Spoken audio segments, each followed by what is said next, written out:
Assalamualaikum warahmatullahi wabarakatuh. Perkenalkan, nama saya Laila Nur Azizah. Saya berasal dari kelas 12 MIPA 5 dengan absen 15.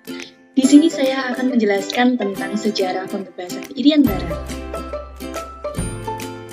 Saya akan menjelaskan sekilas tentang hari peringatan pembebasan Irian Barat. Dilansir dari tirto.id, hari peringatan pembebasan Irian Barat diperingati setiap tanggal 1 Mei. Tanggal itu merupakan hari di mana Indonesia berupaya membebaskan Irian Barat dari Belanda. Dipilihnya 1 Mei sebagai hari peringatan pembebasan Irian Barat adalah perundingan perjanjian New York yang meminta Belanda harus menyerahkan Papua bagian barat kepada Indonesia selambat-lambatnya tanggal 1 Mei 1963. Gambar di samping adalah merupakan perjanjian New York. Selama proses pengalihan itu, wilayah Papua bagian barat akan dipegang sementara oleh United Nations Temporary Executive Authority atau UNTEA. Lembaga tersebut dibentuk oleh Perserikatan Bangsa-Bangsa atau PBB. Di sisi lain, Belanda pun harus menarik pasukannya dari Irian Barat. Sementara pasukan Indonesia diperbolehkan bertahan, namun di bawah koordinasi UNTEA. Tepat pada tanggal 1 Mei 1963, wilayah Papua bagian barat akhirnya resmi diserahkan kepada Indonesia dari Belanda melalui mediasi UNTEA. Meskipun ada suara-suara yang mengecam penyerahan tersebut karena orang-orang Papua tidak dilibatkan dalam perjanjian New York tersebut.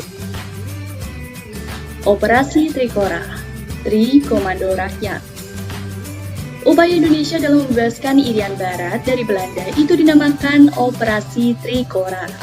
Kala itu, dalam sebuah pidato pada tanggal 19 Desember 1961, Presiden Soekarno mengumumkan Operasi Trikora.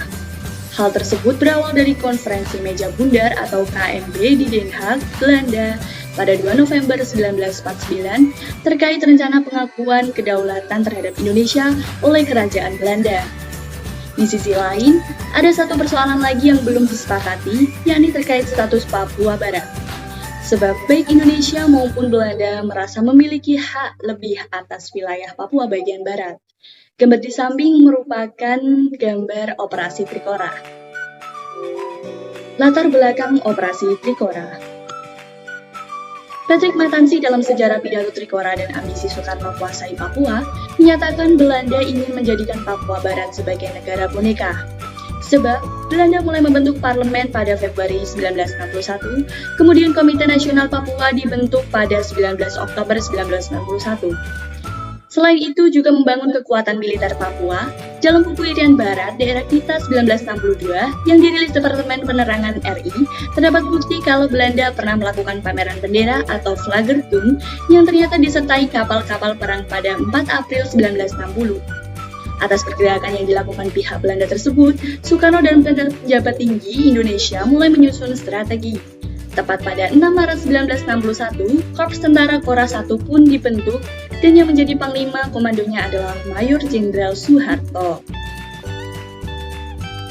Korps Tentara Kora I pun berubah-ubah nama seiring berjalannya waktu, mulai dari Cadangan Umum Angkatan Darat sampai Komando Cadangan Strategis Angkatan Darat. Selain itu, pemerintah Indonesia juga pernah membentuk Dewan Pertahanan Nasional atau Depertan, seperti pada gambar tersebut, pada 11 Desember 1961. Namun, Amerika Serikat memberikan saran kepada Indonesia agar mengedepankan jalan diplomasi guna mengambil alih Papua Barat dari Belanda. Amerika Serikat menjadi penengah dan menyediakan tempat netral untuk membicarakan masalah tersebut.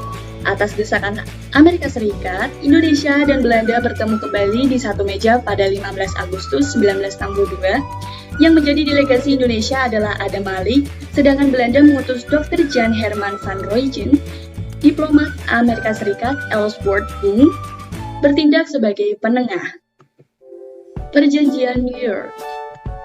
Inti perundingan perjanjian New York ini menurut Constructing Papua Nationalism tahun 2005, karya Richard Kauffel, adalah bahwa Belanda harus menyerahkan Papua Barat kepada Indonesia selambat-lambatnya tanggal 1 Mei 1963. Selama proses pengalihan, wilayah Papua Barat akan dipegang sementara oleh United Nations Temporary Executive Authority atau UNTEA yang dibentuk Perserikatan Bangsa-Bangsa.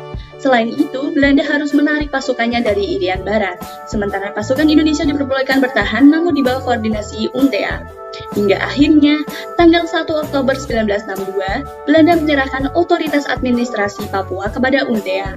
Nah, tanggal 31 Desember 1962, Belanda resmi diturunkan dan digantikan dengan bendera merah putih sebagai tanda dimulainya kekuasaan de jure Indonesia atas tanah Papua di bawah pengawasan PBB. Terima kasih, semoga bermanfaat. Wassalamualaikum warahmatullahi wabarakatuh.